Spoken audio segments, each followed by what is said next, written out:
Akkam jirtuu nagaan isiniif haa ta'u miseensa maatii yuutuubii keenya kan taatan hundumtuu bakka jirtan hundumaatti nagaan waaqayyo isiniif haa baay'atu.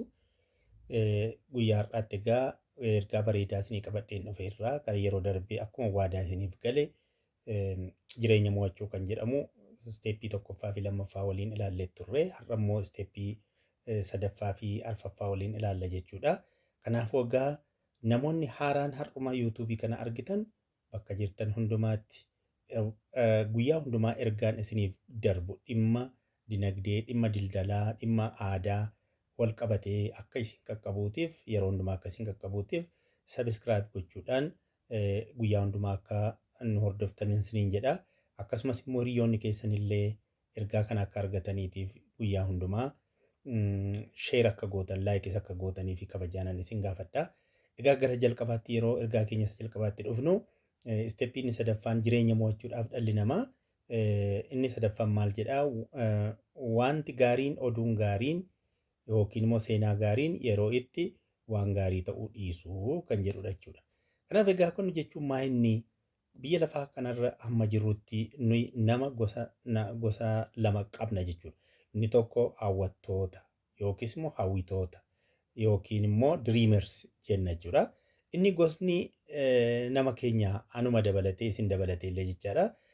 Hojiirra oolchuudhaan waan hawwan sana argachuuf carraaqxota jechuudha. Hawwii qofa otoo hin taane carraaqanii bira gahuudhaaf illee kan ama'an jechuudha. Kanaafuu hawwurra hojiitti galanii waan hawwan hojjechuuf kan carraaqan yookiis carraaqxota akkuma isiniin jedhe kanadha jechaadha. Dhugaa dubbachuuf yoo ta'e hundi keenya dandeettii gosa kana keessaa qabna jechuudha. Yookiin diriimersii yookiin immoo carraaqxota. Isaan kana keessaati gosa kana keessaatii tokko taanee argamna jechuudha.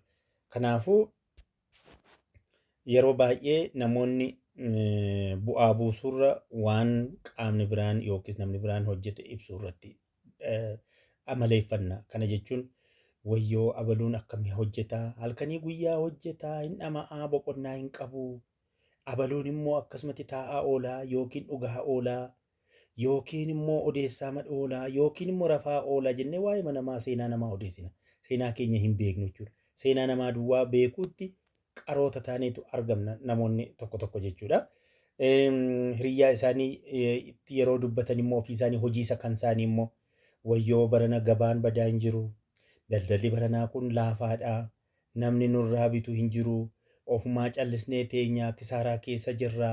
Nuyi kan akkasiiti hojii nuti keessa jirru jenneetu waa'ee dhimma hangeenyaa immoo odeessina. Kan namaa garuu abaluu rafaa hin jiru. Abaluun dhama'a. Inni gogaa waraabessaa yookiis nyaara waraabessaa kudhaan mateera fakkaata. Hirribni isaan qabu. Halkanis guyyaas qorran jedhu aduu hin jedhu. Maal eessa ga'uufi? Waggaa meeqa jiraachuufi? Jenneetu waa'ee namaatii odeessina jechaadha. Kanaaf nuti yeroo keenya kan gubnu maaliini? Oduudhaan jechaadha. Kanaafuu oduun gaariin yeroo itti oduu hamaa ta'uu ni jedhamu. Kanaaf hamii keessa oollaa jechuudha. Hojii dhiifneet hamii keessatti kufneetu argamna jechuudha. Inni kun immoo gaarii akka inni hin taanellee nutti agarsiisa jechuudha.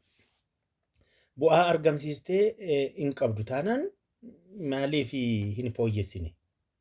Gaaffiin jedhu immoo sitti dhaga'amuu qaba jechaadha. Hojii bu'aa agarsiisne hin qabnu taanaan maaf hin agarsiifne? Yookiis immoo abaluu nyaara waraabessaa kudhaan mateera. Hin rafu, hin boqotu jennee waa'ee isaa kan odeessinu anoo maaliif hin boqodhaan immoo ani immoo maaliifan ta'a? Waa'ee namaa maafan odeessaa? Dhimmi namaa maaf na galchaa? Ani dhimmi koo immoo maali? Hojiin koo maali? Har'a eessan oole? Ani amma maal hojjechaan ture? Jenneellee of gaafachuu. Fakkeenyaaf tarii manaa baatee miillaan yookiis konkolaataadhaan gara tokko deemuuf karoorfatteetta ta'uu danda'a jechaadha. Fakkeenyaaf fudhannu bakka jirturraatii soodaree dhaqeetaniin mee al takka daawwachuun qaba, bashannanuun qaba jettee deemuuf karoorfatta. Tarii konkolaataa mataa keetiin deemta ta'a. Tarii immoo kontiraata fudhatteetu deemtas ta'uu danda'a jechaadha. Kanaaf amma soodaree yeroo geessu soodaree ijaan yeroo argitu sana waan tokkotu sirraa eegama. Yookiin konkolaachisaatiin naa dhaabi gaheerra nan bu'a jetta ta'a. Tarii immoo ofiima kee konkolaataa sana dhaabbattee achirraa buutee bakka bashannanaa sanaa bashannanta ta'uu danda'a jechuudha. Kanaafuu amma konkolaataa kana ija keetiin dhaabsisuu dandeessaa? Ijuma keetiin ajajuu dandeessaa? Waaw! Ajajuu hin dandeessu. Dirqama harkaan qabdee ofii ooffattatee harkuma keetiin ofii kee ajajjaa jechuudha. Yookiin immoo konkolaachisaatiin bakka geesse sana erga bartee naa dhaabii jetta ta'uu danda'a. Kanaafuu asirratti ammani manaa yeroo baatu eessa akka dhaqxu barteetta jechuudha.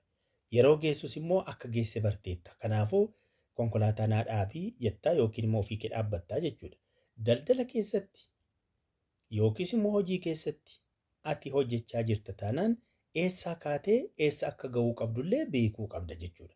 Dursitee ka'umsa kee fi gahumsa kee hin beektu taanaan bakka kaateetii eessa immoo akka gahuu qabdu karoorfattee hin beektu taanaan daldalli ati hojjettu kun homaallee bu'aa hin qabu jechuudha. Jireenya kee jijjiiruu hin danda'u jechuudha.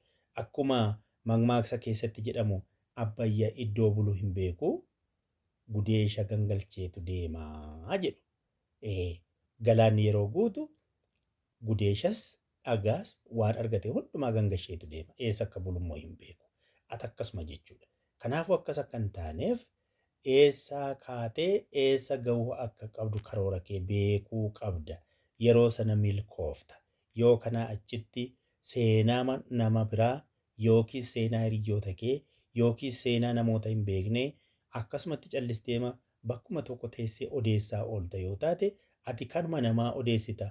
Abjuuma keessa ooltarraan kan hafe homaallee bu'aa tokko argachuu hin dandeessu.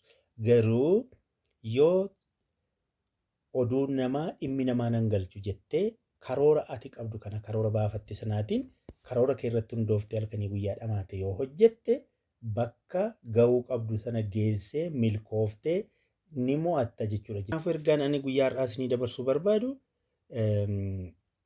hojii daldalaa keessatti eessaa kaatee eessa akka dhaabattu beekuu qabda. Hunduma isaayyuu hojii malee oduu yookiin hawwii qofaan akka hin raawwanne beekuu qabdaa jechuudha. Karaa gara biraa immoo isteeppiin hin arfafamaan success is not about skills jedha. Milkaa'ina namootaa tokko tokko yoo ilaaltu tarii namni beekumsa qabaachuudhaan otoo hin taane yookiis maallaqa guddaa qabaachuudhaan otoo hin taane otoo inni milkaa'u miliyeenera tonni ta'uuti argita jechaadha. Kanaafuu amma gaa kan nuti beekuu qabnu beekumsi homaallee beekumsa qofaadhaan miti. Beekumsi akka qimamiiti mi'eessituudha. Barnoonni mi'eessituudha. Hojii ati qabdu uumamaan ati qabdu keessatti mi'eessituu ta'ee akka ati milkooftuuf si gargaara. Biilgeet PhD hin qabu. Doktoreetii hin qabu. Barnoota fagoo yookiis immoo barnoota guddaa hin qabu. Har'a namoonni tokko tokko biyya lafaa kanarratti har'a gaggeessitoota iddoo gurguddaa ta'anii kan jiran kun baay'ee waan barataniif miti. Garuu maaltu jira? Maayindi seetaappii isaanii keessatti maayindi seetaap yookiis immoo haala ijaaramsi sammuu keenya keessa jiru. Sammuun keenya haamileedhaan kan guutame, xiiqiidhaan kan guutame, amantii conscious and unconscious kana lamaan kan of keessaa qabu kanaatiin ijaaramee jira waan ta'eef kanaafuu sammuu keenya keessatti mul'ata nuti qabnuu fi kutannoon nuti qabnullee milkaa'ina keenya keessatti gahee guddaa qabachaa. Kutannoo qabaadhu. Dandeettii kee biratti kutannoo qabaachuu qabda. Akkuma yeroo darbe isinitti hime ciminni keenya keessumaa abdii kutachuun gaarii akka inni hin taane yeroo hundumaa cimnee abdiidhaan haamilee guutuudhaan xiiqii guutuudhaan waan hojjennu tokkotti yoo galle milkaa'ina qabaachuu dandeenya. Conscious and unconscious nuti jenneef iyyuu kanaaf waan beeknuttis waan hin beeknettis waan hubannaa qabnuttis waan hubannaa hin qabne keessattis waan hundumaatti xiiqiidhaan itti gallee kun na baasa hojjechuun qaba jennee murteeffannee erga itti gallee duubatti deebi'uu hin qabnu. Keessa deebinee immoo kunoo akkas ta'innaa kunoo akkasii ta'innaa jennee shakkii keessa galuu hin qabnu waan ta'eef kanaan yoo deemne hojjechuu ni dandeenya. Ni danda'ama jechuuma qabna. Akkuma isiniin jedhe maayindi seetaappiin keenya kanaan guutamuu qaba. Haamileedhaan guutamuu qaba. Yeroo hundumaa gammachuudhaan amantaa irratti hundaa'e amantaa nuti qabnu jechuudha. Amantaa kamiyyuu haa ta'u musliimas yoo taane, kiristaanas yoo taane, pheenxees yoo taane waan nuti itti amannu suni waaqni keenya ittiin nu gaha. Kana nu moosisan injifachiisa biraan nu gaha jennee amantii keenyallee cimsannee amantii faana wal maknee waan hojjennu hundumaatti hojjechuu qabna. Kanaaf namoonni yoo dubbatan kiristaan abdiin kutatuudha. Abdiin kutatu jechuun amantaa qaba hanga dhumaatti. Yoon du'es nan ka'a du'aatii jedhee waan amanuuf abdiin kutatu jechuun kanaaf. Kanaafuu maayindi seetaappiin keenya amantaan nuti qabnullee itti cimuu qabna. Yeroo hundaa waaqayyoon illee kadhachuu, waaqayyotti gammaduu, amantii keenyatti gammaduu, hojii keenyatti gammaduu kana qabna. Yoo kana taane successful taana jechuudha.